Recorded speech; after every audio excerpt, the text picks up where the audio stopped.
So we have a fridge air dishwasher that we've had for a few years, and we noticed it was starting to, we were smelling a kind of almost a burning smell, like maybe a motor or a plastic burning kind of a thing. And we kind of figured out it was coming from the dishwasher. Well, we started looking at it, and what we found is that this heating element had warped. This corner here was almost touching the base underneath. Back here you can see I've actually put a toothpick in here, but there's actually this heating element here was actually touching all the way down here and actually burnt a hole right through the dishwasher base. And I can stick that toothpick all the way through or put a flashlight under there and it comes right up. Furthermore, this arm was hitting this part. Now I read online that we could bend these back into shape and that was alright to try, otherwise it should be replaced. Probably could be replaced, but when I saw that hole, I thought maybe it might be time to replace the dishwasher. What I'm going to try to do though, is something I found online. I'm going to try to patch it with some plumbing epoxy putty, which it looks like I've never really used, but I've read that some people have had success with it. It says that it's good for temperatures up to 250 degrees, which from my understanding should be good enough for the temperature of water inside a dishwasher. So what I've done then is I've taken off the panel down here on the bottom, and you can see that it is wet underneath here. It's dirty too, but it is, I don't know if you can see that, but it is wet, and I was able to see where it's coming in right under there.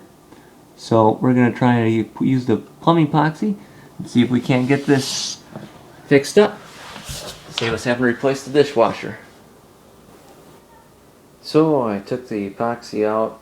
I pinched off twisted off just a little bit, maybe about as much as my thumbnail there. And then I kneaded it in my hands for about a minute. And I tried to cram as much of it into this hole back here under the element as I could. And then I tried to smooth it out as much as I could. It said to knead for about a minute, and then to let sit for, you had about 30 minutes to work it in, and then to let sit for an hour. So I'll probably let this sit a good long time, see if it hardens up, and then maybe we'll test it out.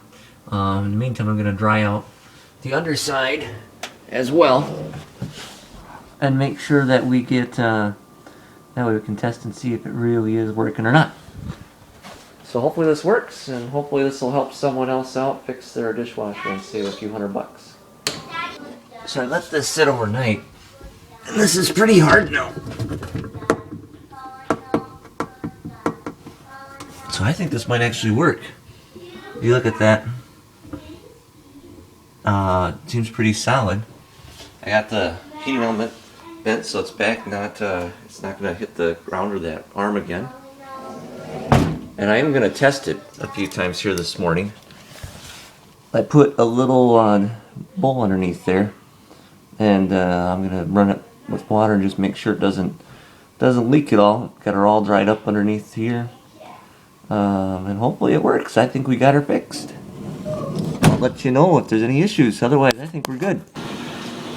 Alright, we've had this dishwasher running for probably close to half an hour now. And it's sounding alright. You can see there's water covering, well, it's hard to see because it's steaming, but you can see there's water in the base there. Well, that's over the spot that was leaking.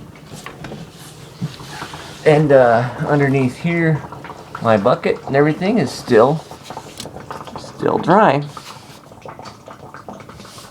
So I think we're in good shape. Looks like it's working.